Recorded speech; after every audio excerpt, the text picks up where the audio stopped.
I don't think the weather's going to hit, but y'all still deserve many crowns, or many diamonds in your crown in heaven for coming tonight. So good on you. You can hold that over whoever you want to. Or you can just feel good about yourself. All right, so we got to talk about Paul, because we get kind of a slightly different episode from him today that many people look at as a really helpful model for evangelism. Okay? Now, up until this point, we've seen him do something, consistently everywhere he goes and meets with whoever is around, and he's happy to talk to them. And over, he talks about Christ crucified. That's the number one thing, right? Over and over. And sometimes that, sometimes people are happy to cheer him on and think it's great. Some people, don't like the message, right? But this starts a big shift because he moves from some of his journeys, which were sort of in Asia Minor. Now he's moving into Greece, which is controlled by Rome, and that helps lay the groundwork for Christianity spreading out throughout the rest of Europe. Now, again, Athens is a little bit different. We know other times he was in prison, he's run out of town, but this one is kind of different. Even the whole tone of it seems, at least at first reading, to me certainly, really civil and actually kind of fun and polite. And they seem to be very interested and engaged, and they want him to talk and they want to hear more, which seems kind of nice, right?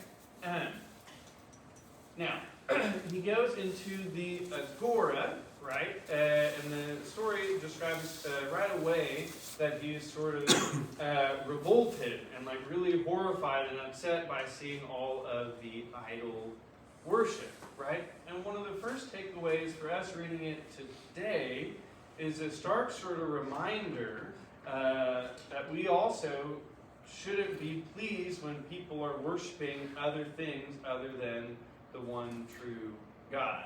And this is, a healthy slice of humble pie that probably all of us need to eat from time to time too, even if it's not some, golden calf. There's lots of different forms of idol worship that affects all of us. So we should have a similar reaction too. Now, he goes into, most of the time, he goes to the synagogues first and talks with the Jews, right? And he is convincing them of some stuff that they already should have put together, but then he adds some new meaning to them too. Again, the core message is, hey, Jesus, the Son of God, died and he came back to life. Now, if he tries to go and give the same message to some Athenian philosophers, that's not going to do much, right? But it's critical all the time that we're thinking about Christianity and what it actually is, that it's not just some nice sort of spiritual, moral teachings that either feel good or sound good. It's about God fulfilling his promises to the people of Israel and to us. That's a really critical thing. Now, if you lose that connection, then you miss out. And again, it just becomes this nice teaching, this stuff that sounds nice and is easy for people to sort of accept bits and pieces of it, but they miss out on Jesus being the Son of God. And we see Paul, this is one of the things that is, for some, very inspiring and encouraging for how to be a good evangelist, or what being an evangelist actually means, is being willing and eager to talk to anyone that comes across your path. For some, we find that model rather daunting and intimidating, right? It's not always easy. But we see him being very willing to engage and entertain conversation with literally anyone and everyone, the greatest minds and thinkers of the time. Anyone is happy to come up and talk to him. One of the things that's particularly humorous about the conversation, the way it's described before they go to the Areopagus, is that I'm not sure about what your Bible is translated as, but I saw a couple of different amusing translations of what does this babbler want to say, which is always fun because that's a funny word. But I know some other translations use a charlatan or a parrot, which was kind of fun, or a scavenger. which are all very interesting words, and there's other connotations associated with it. That perhaps he's some guy that is just trying to get some attention. He's either maybe trying to raise some money, or just he's got some idea of some new god and he wants to buy his way, somehow build some shrine or something. It's kind of odd, right? It sounds like really foreign and on to us now, but that's part of the context, that they're willing to entertain people, and they had from time to time, they sometimes called it divine heralds, or in the most translations call them a proclaimer of a foreign deity, of people that would come in and try to convince him of some new god, that you got to build a shrine to this guy, this is going to be good, or something like that. And so one of the things that they're doing is, wanting to sort of listen to what he wants to say and sort of judge him fairly, to try to figure out what he's actually trying to teach and explain. And you can read this sort of invitation to come over to the Areopagus as somewhat of a friendly invitation, or something of a judgment or an interrogation. For context, about 400 years before this, you might remember a guy by the name of Socrates that was also brought here and judged.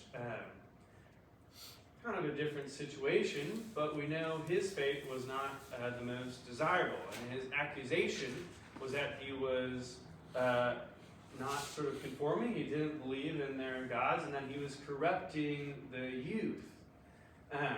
So that's part of the kind of the conversations or trials that happen amongst this sort of group. Both because the Areopagus is both referencing to the giant like rocky hill, but also sort of a collection of leaders and philosophers.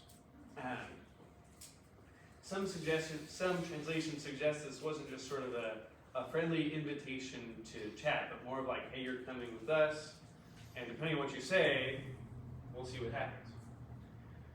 Now,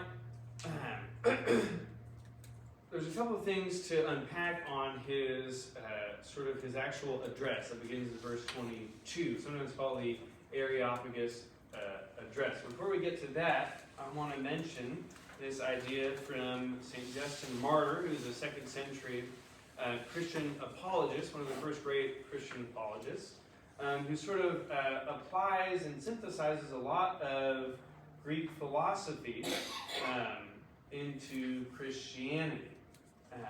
And he has this idea called the logos grammaticus, or the seminal word, the idea that there's sort of this like inherent impulse in everyone. And part of how this plays out, you might have heard that a lot of Western philosophy sort of, parts of it are congruent with Christianity. There's obviously parts that are not, but some of it are congruent. And some of the philosophy from, whether it be Plato or Aristotle, helps give language for our understanding of sort of the universe and how God works and how God exists. And he points, and he unpacks this, part of which happens in one of his books called the writings called the Second Apology, where he's pointing out basically, I'm trying to say in my own words, that amidst all these sort of philosophers and poets, there's some seed, some impulse, some movement from God that is implanted in everyone. And he calls that the Logos, which is of course the Son of God, Jesus himself. And this comes up because in his address, he makes this sort of broad appeal to the Athenians. He first begins with a nice sort of rhetorical device by being very complimentary of their great city, which in the Greek is Capatio Benevolentai. I'm butchering it, but you can read it, that's what it is. Which is the idea of winning the goodwill of the audience by sort of giving some nice, pleasant remark or being somewhat self-deprecating potentially too. That's how it begins his address, which is a good rhetorical example for us on how we can reach people that are already in full agreement with us, right? And part of what he does is finding, again, this is a holdover from philosophy, the idea of finding echoes or hints of whatever is good or true or beautiful in the world, and sort of attuning their attention towards that. He calls out their like religious instinct and their curiosity for something, right? And when he calls out that the altar to the unknown God, he gives them the answer to it, and he calls out and says, "Hey, like you're sort of circling the drain, if you will. You're close to something, but here's the answer to what you're searching for." Or as Augustine calls the God-shaped hole in one's heart, which I'm sure came up in your discussion. One of the readings from Paul's address here is that he doesn't go too far in, he's not fully accommodating all of their way of life, but he's not immediately condemning and belittling and bashing everything that they are. That's not the most helpful or productive rhetorical means of talking with someone, right? And one of the takeaways is that Paul, sincerely wants to help them know who God is and know that Jesus is the Son of God and that He's real and that it matters to them, right? And so one of the lessons we read from this is that it's really hard to actually love and care for people if you're sort of frustrated or at war with them, right? And I think I wrote, it's hard to evangelize a culture that you do not love. And I want to make a brief pause and just comment even on today that statement doesn't mean we embrace the culture, right? But it still means that we care for and ultimately we want to save and care for it, right? And that's of course what Paul is doing too. And Paul proclaims God. Now, one of the great ironies of this whole little scene is as he's describing who God is, that He's the Lord of heaven and earth, does not live in shrines made by human hands, as though He needed anything. He's at the Areopagus, which is just a short, stone's throw away from another prominent building, right over here, now kind of fallen down, but the Parthenon, the great giant shrine, this giant pagan temple of Greek gods, which had at the time this huge, shrine to Athena, I believe. And there's a certain irony that he's making this claim about the one true God who doesn't need a shrine built by human hands, and he could see this great shrine built by human hands to their own sets of gods. It's a beautiful bit of irony. But one of the takeaways, the model that we see from Paul is a fair bit of compliment, a critique, and then of course he's always bringing it back to Jesus Christ. Now, both then and now, we see people hearing the idea that Jesus Christ, a human, died and came back to life, and some people respond in a variety of ways, right? In this scene, some people laugh. Today, lots of people laugh, which is fine. People have been laughing for thousands of years at this idea because it is sort of a fantastical, a supernatural thing. It's not of this world for that to happen. One of the ironies I find of this too, that occurred to me today in thinking about sort of the critique about religion in general, but particularly Christianity, was that people back then, in a pre-scientific age, an unlearned age, would just sort of believe anything, right? But even from the own story right here, we see lots of people did it, and they laughed just like they do today. Now, what does that mean for us as evangelists today? Both in the scene there with Paul and the group gathered, and us today, no matter what the audience might be, some people will laugh or balk at it or make fun of or make light of or whatever they're going to do. Some will walk away, but some will follow, right? Which we see at least two, and perhaps a few more in their own sort of cohort immediately got up and followed. And you can read this in a couple ways of what would Paul be feeling. That he goes through all this effort and spent, a day or two or more hanging out with all these people, and what's the payoff? He would have certainly liked to think that he would have gotten a few more converts than just like 2 and a few others as their servants or something. But that's still a really good payoff if you think about it. And we also know, for greater context, that what started there in Athens was critical in the spread of Christianity throughout Western civilization. Because again, this is under Roman rule, which eventually became entirely Christian, and then helped Christianize the rest of Europe. And that would not have happened without Paul going there. And so one of the reminders is that we don't know what might happen from the seeds planted by any of us. So, there you have it. And I think that's all I have to say about that. Oh, well, I just said that. So we don't know what God can and will use and do with whatever seeds planted. It's a challenging, but hopefully inspiring and encouraging reminder to be well and dutiful evangelists, just like Paul, wherever the occasion or whatever the occasion might be to respond. Any thoughts or comments or questions, wonderings, musings? Yeah, Greg. Well, there was another group. You said some laughed, some walked away, some followed. Some wanted to hear more. Yeah, yes, I forgot. No, which is critical too, that he opened the door, right? And that's a beautiful reminder of, they may not be fully all in. Not many people are going to, upheave their whole life and mindset, but plenty are open to the conversation. So yes, thank you for reminding me.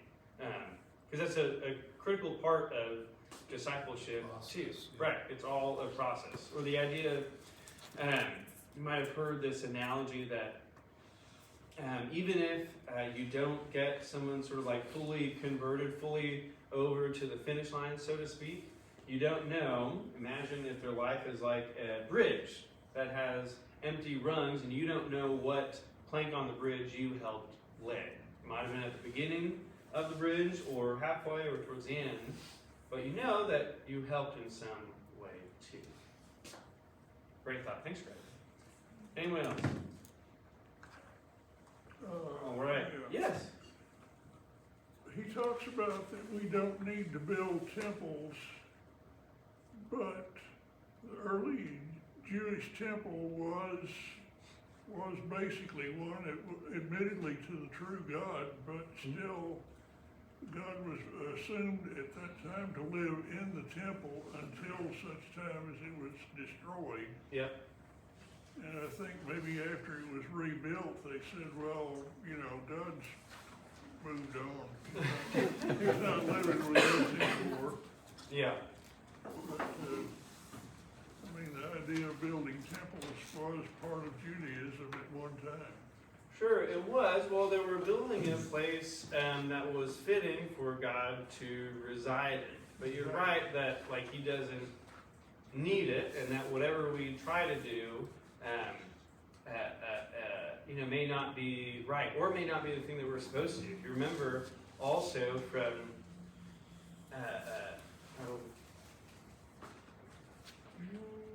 in the time, so part of the sequence between Solomon and then David, right? Solomon wants to build a temple, and they're trying to, just like as they're wanting to have a king. Part of them want to build a temple, and God says, no, not yet, right? Mm-hmm. So they also had to wait for it to be God's timing too. Right. David didn't get to build it; Solomon did. Mm-hmm. Yeah. But he wanted to. He's like, no, we're going to do this first. All right. Good news is we don't have to clean up or move the tables. There's handouts for next week over there. If y'all will stand, we'll have a prayer and get on with it.